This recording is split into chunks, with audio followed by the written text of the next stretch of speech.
ফেনীর ফুলগাজী ও পরশুরামের কয়েকটি স্থানে বাঁধ ভেঙে লোকালয়ে ঢুকছে পানি। এদিকে পাহাড়ি ঢলে সিলেট অঞ্চলে পানিবন্দী বহু মানুষ।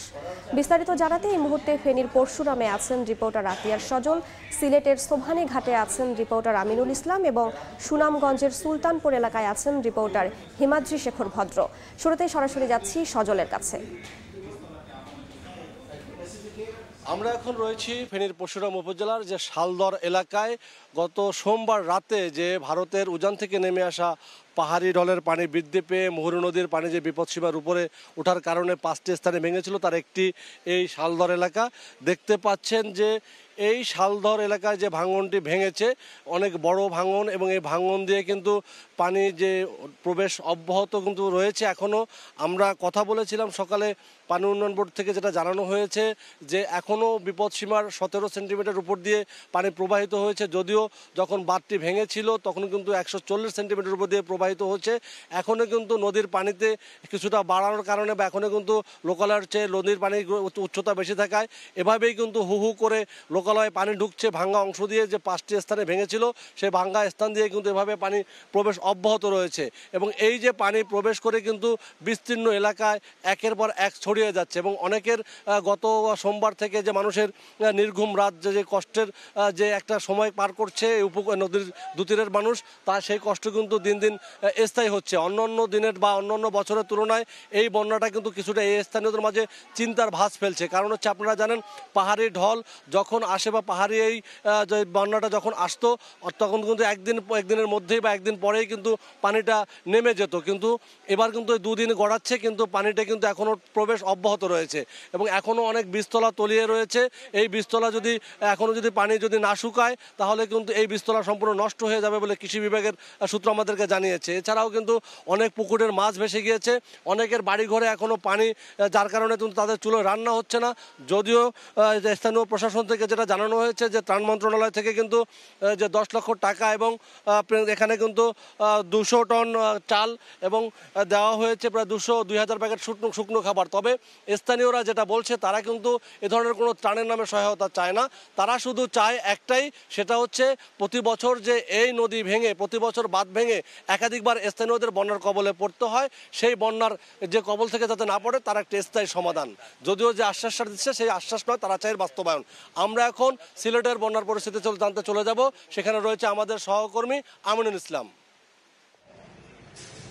সিলেটের সকাল থেকে সুরমা নদীর যে পয়েন্টে রয়েছে সিলেট পয়েন্টে কিন্তু পানি বাড়ছে। সকাল থেকেই বিপদসীমা অতিক্রম করেছে এবং বিপদসীমা অতিক্রম করার পর এখন বিপদসীমার 2 সেন্টিমিটার উপর দিয়ে কিন্তু পানি প্রবাহিত হচ্ছে। আমরা যদি একটু দেখাই সিলেটের যেসব নিম্নাঞ্চল রয়েছে সেই নিম্নাঞ্চলগুলোতে কিন্তু এখন জলাবদ্ধতার যে ভোগান্তি ছিল এই ভোগান্তি আরও বেড়েছে, কেননা নদীর পানি বেড়ে যাওয়ায় এই ভোগান্তির চিত্র বাড়ার কারণ হচ্ছে নদীর পানির সঙ্গে এই ড্রেনেজ ব্যবস্থার যে পানি যেটি আসলে নামতে পারেনি, এখন কিন্তু এই পানি বাড়ছে।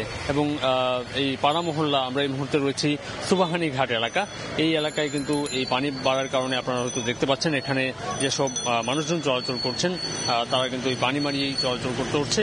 একই অবস্থা কিন্তু সিলেটের অন্যান্য নিম্নাঞ্চল, বিশেষ করে আমরা যদি উপজেলাগুলোর কথা বলি, কানাইঘাট, গোয়াইনঘাট, কোম্পানিগঞ্জ সহ এই উপজেলাগুলোতে কিন্তু সড়কের উপরে পানি উঠে গেছে, মানুষের চলাচলে ভোগান্তি বেড়েছে। এবং পাশাপাশি বলবো যে বৃষ্টিপাত থেকেই হচ্ছে। এই মুহূর্তে কিছুটা বৃষ্টিপাত বন্ধ থাকার কারণে মানুষজন তাদের প্রয়োজন ছাড়তে বেরিয়েছেন।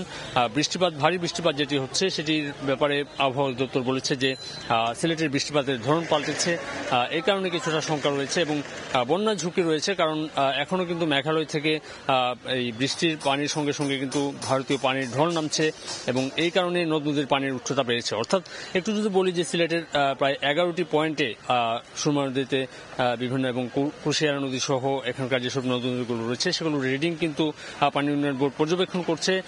গতকাল যেখানে 5টি পয়েন্টে পানি বিপদসীমা অতিক্রম করেছে, আজকে কিন্তু সকালে সিলেট পয়েন্ট নিয়ে আসলে 6টি পয়েন্টে কিন্তু সুরমা নদীর পানি বিপদসীমার উপর দিয়ে বইছে।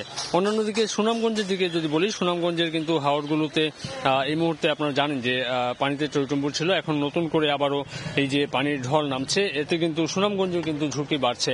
আমরা যদি সুনামগঞ্জের একটু খবর জানতে চাই, সুনামগঞ্জে কিন্তু আমাদের সহকর্মী রয়েছেন হিমাদ্রি শেখর ভট্ট, তিনি সেখানকার যে পানির খবরাখবর সেটি জানিয়ে দেবেন। আমরা চলে যাচ্ছি সুনামগঞ্জে হিমাদ্রির কাছে। আমি আছি সুনামগঞ্জ সদর উপজেলা সুলতানপুর এলাকায়। এখানে প্রায় 50টির মতো বসত ঘরে এখনও পানিতে নিমজ্জিত হয়ে আছে। আপনারা দেখতে পাচ্ছেন যে এই যে সুলতানপুর এলাকাটি একটি অতি নিম্নাঞ্চল এবং সুনামগঞ্জের এরকম অনেকগুলি নিম্নাঞ্চল রয়েছে, বিশেষ করে সীমান্ত উপজেলাগুলিতে তাহিরপুর, বিশম্বরপুর, দোয়ারা বাজার, ছাতক সহ বিভিন্ন এলাকায় এরকম নিম্নাঞ্চল রয়েছে। এই নিম্নাঞ্চলের লোকজন এখন মূলত পানিবন্দী অবস্থায় রয়েছেন। এদিকে সুরমা নদীর পানি বিপদসীমার 4 সেন্টিমিটার উপর দিয়ে প্রবাহিত হচ্ছে। গেল 24 ঘন্টায় 25 মিলিমিটার বৃষ্টিপাত হয়েছে। উজানের ঢল এবং ভারী বর্ষণ না থাকার কারণে সুনামগঞ্জের যে সীমান্ত নদীগুলি রয়েছে, চলতি, জাদুকাটা, খাসিয়ামারা, চেলা, পিয়ান সহ সব সীমান্ত নদীর পাহাড়ি ঢল প্রবাহ কমে গেছে এবং সে কারণেই সুরমা নদীর পানি কমছে। তবে উদ্বেগের কথা হলো যে আজ থেকে আগামী 72 ঘন্টা পর্যন্ত একটি ভারী বর্ষণের পূর্বাভাস রয়েছে। সেই ভারী বর্ষণ যদি উজানে অব্যাহত থাকে তাহলে পরিস্থিতি আরও খারাপের দিকে যেতে পারে। আমরা কথা বলেছিলাম এখানকার পানি উন্নয়ন বোর্ডের সাথে, তারা জানিয়েছে যে আজকে থেকে